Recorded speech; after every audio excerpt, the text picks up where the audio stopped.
How's it going, guys? I am here to present Heartbreak in Sports. My name is Marcus. Before I begin, I'd like to thank Dr. Chang because the fact that today tragedy struck for me.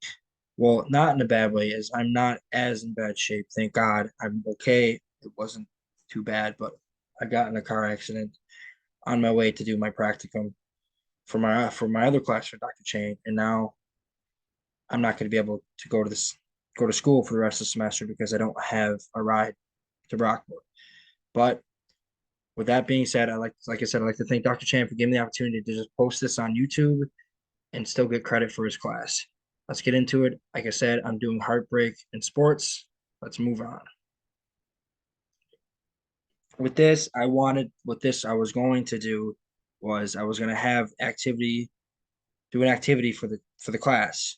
I was going to ask my classmates, what is heartbreak to you?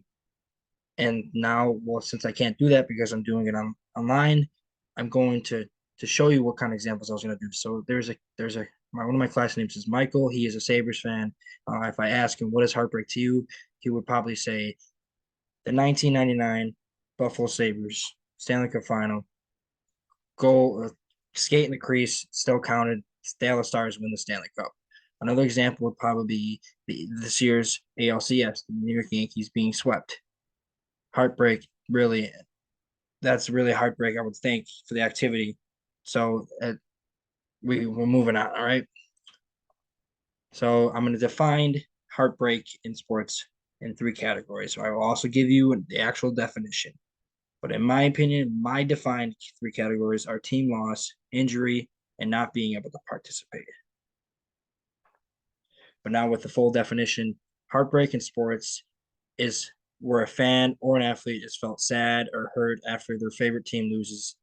And it doesn't have to always be a bigger game, but bigger games do lead to serious heartbreak. It doesn't matter. You don't have to lose. You don't have to lose such a good game. Like say your team plays really hard and you lose a game, that's heartbreak. Your team loses in a championship, that's heartbreak. It doesn't matter. Professional, amateur, heartbreak is experienced throughout each level. Now, I was going to ask the class, do they know who this player is? And most of them probably would have said Matt Ryan of the Atlanta Falcons. In 20 background on this, in 2017, the Atlanta Falcons went on to the Super Bowl the second year under Dan Quinn, and Matt Ryan, the quarterback here, won MVP. The team was up 28-3 in the Super Bowl against New England Patriots and Tom Brady.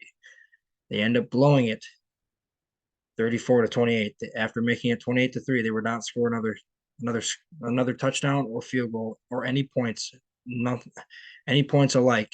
They would blow it, and this hurts me the most because I am an Atlanta Falcons fan, and this team has never recovered from this loss. I was legit in tears when they lost, when the Patriots scored in overtime, especially the fact that this was the first overtime and the only overtime in Super Bowl history. When the Patriots scored in overtime to win it, I legit started crying because it hurt. It hurt deep down, and it shows in this picture. It hurt the players as the Falcons have not recovered since. Now, another team loss, I would have a second example for this, and this goes with a team in baseball, the Cleveland Indians, who have not won the World Series since 1965, were in the World Series in 2016 with a team that has not won the World Series since, I believe, 1908. So it was above 100 years, 108 years since they won the World Series, the Chicago Cubs. The Indians were up 3-1 in the series. All they had to do was win one, and they didn't. They lost game five, and they lost game six. They were down game seven, but they came back and tied it. But they end up losing late in the innings, or extra innings, late in the extra innings, and they will lose this, and they have yet to recover.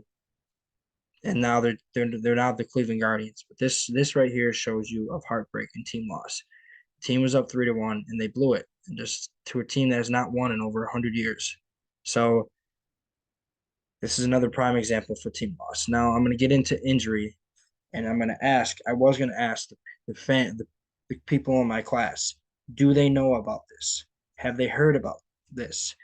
In 2016, during the Winter Classic, in the because Boston had two Winter Classics. They had the women's first ever Winter Classic, or the Women's Outdoor Classic, and then the actual Winter Classic, which was between the Bruins and the Canadians. Well, during the Women's Outdoor Classic, Dana Lang of the Boston Pride, now former NWHL, WNHL, I always get those mixed up, which is now the Premier Hockey League or Premier Hockey Federation. She took a tumble into the boards and she had a serious injury in her spine where she is now paralyzed and can never play again. This is really heartbreaking. Now, to be fair though, she's made the best of her opportunities and she's trying to get back there and she's trying to make better for the community. It makes her better as a whole. But for sake of being able to play hockey the way she played before the injury, it's gone. And that's an example of heartbreak. It's sad and it's hurtful. Injuries can have just as much of an impact as team loss or not being able to participate. A second injury, which I would ask fans, the classmates, do they know who this is? This is a primary example of what an injury can turn a series. In 2014, the Avs were up 2-0 in the series. The game three was in Minnesota, St. Paul, Minnesota. It was back and forth. They gone, and no one scored in this game until overtime, where the Wild would win. But during this game, during a play, I believe it wasn't it was either second period, late second period, early third period. Tyson Barrie was knee on knee from Matt Cook, and he would not play again for the rest of the series. And I feel like that turned the tides to that series because Tyson Barrie was a very good puck moving D, get out of the zone, and that helped the Avs counterattack the Minnesota Wild. And ultimately, the Wild would go on to win in 7. And I think Tyson Barrie's absence was shown. Now, this next one, I don't need really prime examples because this one is a main one because it's recent. Not being able to participate there's multiple ways to talk about that. There's being benched, being cut from the team, being on the practice squad. But this one, I'm going to focus on the COVID season because COVID is recent and we can technically say we're out of the pandemic, but technically we're not. COVID hit hard on sports, especially for fans alike, because fans were not allowed to attend. Attendance for all 4 of the major sports were down, and the sports alone suffered. Like the viewership was down. The sports, like, taking away the fans is taking away the experience of the game, and hands down, that's why I feel like this is a prime example to why it should be added to not being able to participate, because without the fans, I really don't think the athletes can perform the way they want to perform because they want to perform in front of the fans. An example up next is the NHL without fans. This is a prime example. This is the Washington Capitals in the 2021 NHL campaign with no fans. So the arena, this is not the actual arena what it was, but it's a prime example of what would happen. Yes, they do this in practice where there's no fans, but during the game, it really affected the views of it because the NHL Stanley Cup Finals were down because of the 2020 Stanley Cup Finals and the 2021 Stanley Cup Finals were down because there were no fans. But the 2021 did have fans towards the end of the season, or towards the end of the season and the playoffs. So an example of this would be the Capitals players, Alexander Ovechkin, the captain of the Washington Capitals, he constantly spread and talked about how they miss the fans, and when the fans get back, they're going to feel great because the atmosphere it's sucked out without the fan experience. Which leads me into this. Heartbreak is not always bad, and the prime example of this is the Washington Capitals. In 2017, the Washington Capitals were down 3-1 to the Pittsburgh Penguins, and they were on their way to verge of elimination again, back-to-back years to Pittsburgh Penguins, which they would come back and force Game 7. And the odds were saying the Capitals are going to do it this year. They're going to beat the Penguins. They didn't. They lost 2-0, and the Penguins would go on to repeat as champions. The following year, it changed.